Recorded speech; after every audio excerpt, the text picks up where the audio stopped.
ఏమైంది పార్థ? యుద్ధం చేయాల్సిన ఈ సమయంలో నీకు ఆత్మీయతలేమిటి? పోరాడాల్సిన సమయంలో ఈ సందిగ్ధం ఏమిటి? నేను ఈ యుద్ధం చెయ్యలేను మాధవ. ఎవరితో పోరాడాలి నేను? నా చేతుల్లోంచి ధనస్సు జారిపోతోంది మాధవ. పోరాటం తర్వాత ముందు ఈ యుద్ధ భూమిలో నేను నిలబడలేకుండా ఉన్నాను.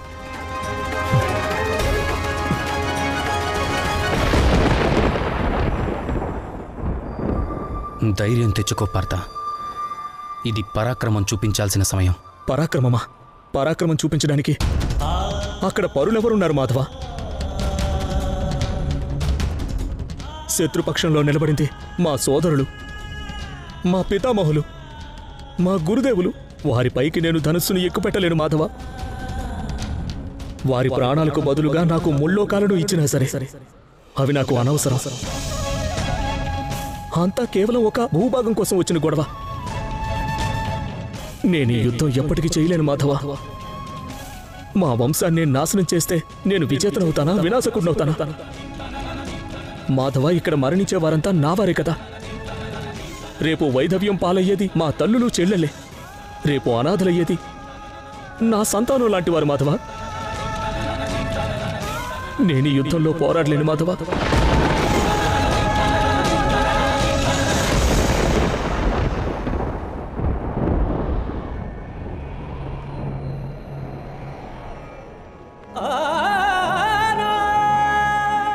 దానికంటే వారంతా వారి ఆయుధాలతో నన్ను అంతం చేయడమే మంచిది.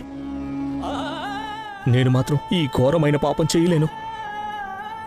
నేను మా వారితోనే యుద్ధం చేసి మా వాళ్ళని చంపలేను మాధవ.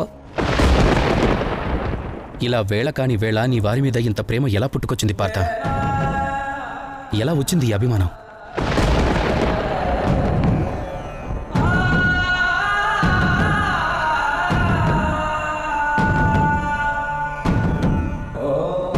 నాకు తెలిసినంత వరకు ఒక వీరుడు యుద్ధం చేయడానికి వచ్చాడు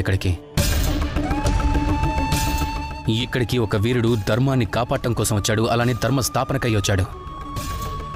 ఒక యోధుడికి యుద్ధంలో ఎదురుగా ఎవరు నిలబడినా సరే దాని గురించి ఆలోచించాల్సిన అవసరం లేదు పార్థ. శత్రువులు ఎవరైనా సరే యుద్ధం చెయ్యాలంతే. ఇది నిర్ణయాత్మక క్షణాలు పార్థ. నీ భావనల్ని నీపై స్వారీ చెయ్యనివ్వకు. ధనుస్సుని తీసుకొని నీ శక్తితో బాణాన్ని సంధించు పార్థ.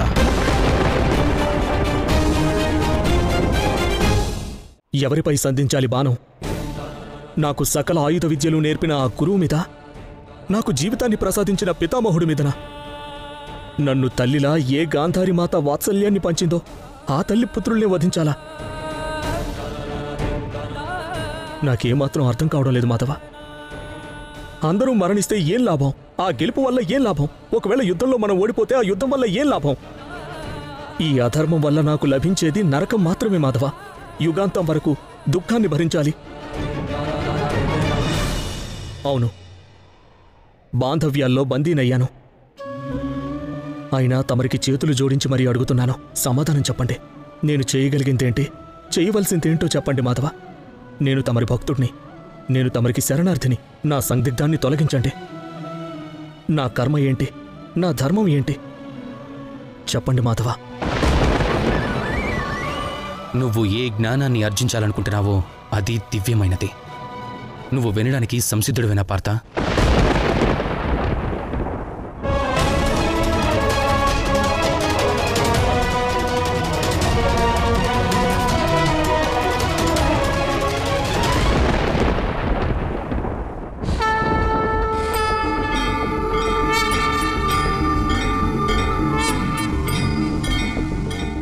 సిద్ధంగా ఉన్నాను మాధవ.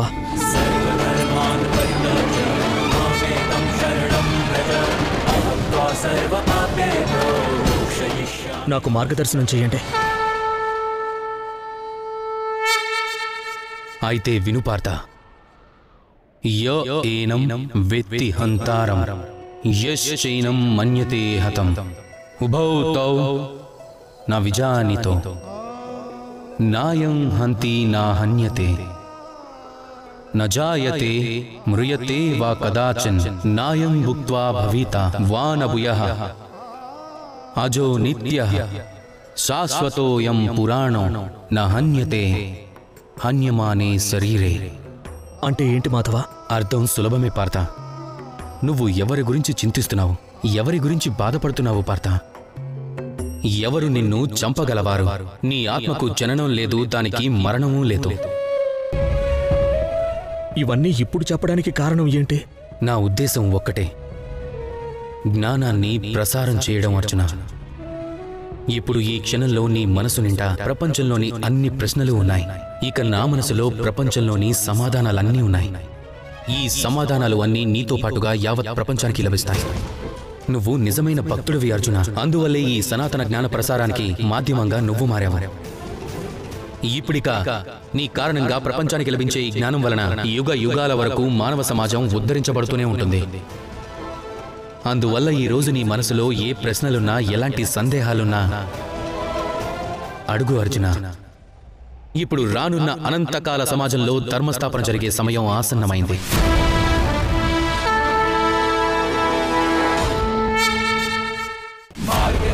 అయితే చెప్పండి మాధవ, మా వారికి వ్యతిరేకంగా ఎలా పోరాడమంటారు? ఒకవేళ ఆత్మకు నాశనం లేకపోతే ఈ యుద్ధానికి అర్థం ఏమిటి? లే పార్థ, ఇది ఒక కర్మ చక్రం. ఇందులో జన్మించిన ప్రతి ఒక్క ప్రాణికి తన కర్మలను ఆచరించక తప్పదు. ఆ కర్మ ఎంతో కఠినమైనది కావచ్చు, ఎంతో జటిలమైనది కూడా కావచ్చు. ఇక ఆ కర్మాచరణకై ఎలాంటి మూల్యాన్నైనా చెల్లించాల్సి కూడా రావచ్చు. ఆత్మ అమరమైనది పార్థ.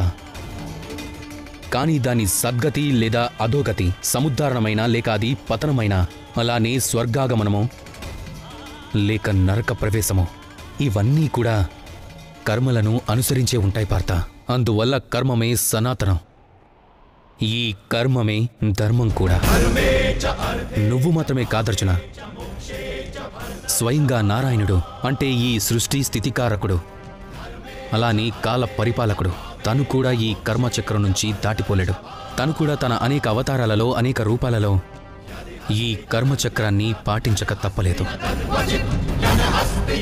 ఇదెలా సాధ్యం మాధవ? ఎవరు నిర్మించారో వారే పాలకులు ఎలా అవుతారు? ఏ రాజైతే రాజ్యాన్ని స్థాపించాడో తనే రాజ్య ప్రజగా ఎలా మారతాడు? ఎవరైనా శిక్షణని ఇవ్వాలి అనుకుంటే ఆ జ్ఞానాన్ని ముందు ఆచరణలో పెట్టడం అత్యవసరం పార్థ. ఎందుకు అంటే అన్నింటికంటే ఉత్తమ జ్ఞానం, అన్నింటినీ మించిన ఉత్తమ శిక్షణ ఉదాహరణలతోనే చెప్పాల్సి ఉంటుంది. అందుకని ఆ ఉదాహరణలను వివరించడానికి ఎన్నోసార్లు శిక్షకుడు శిష్యుడి పాత్రను కూడా పోషించాల్సి ఉంటుంది. ఒకవేళ నిర్మాతే పాలకుడు కాని పక్షంలో ఇతరులు ఎవరైనా ఎందుకు పరిపాలిస్తారు చెప్పు? రాజే స్వయంగా ప్రజల పాత్ర పోషించని పక్షంలో తనకి ఎలా అర్థమవుతుంది ప్రజల సమస్యలు ఏమిటో, వారి కష్టాలు ఏమిటో?